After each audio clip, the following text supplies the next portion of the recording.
ছাত্র শিবির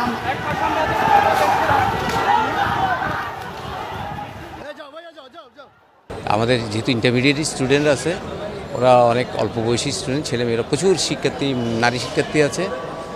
এ ধরনের পরিবেশে আমরা মনে করি তাদের ভিতর হয়তো কোনো যদি আতঙ্ক কাজ করে অথবা কোনো দুর্ঘটনা যাতে না ঘটে, এই জন্য আমরা আপাতত কালকের জন্য আমাদের একাডেমিক কাউন্সিল সিদ্ধান্ত নিয়েছে আগামীকালের পাঠ কার্যক্রম স্থগিত থাকবে, কিন্তু কলেজ খোলা থাকবে। আমরা শিক্ষকরা আসবো, কর্মচারীরা থাকবে এবং পাবলিক পরীক্ষা যেটা সেটা যথানিয়মে হবে।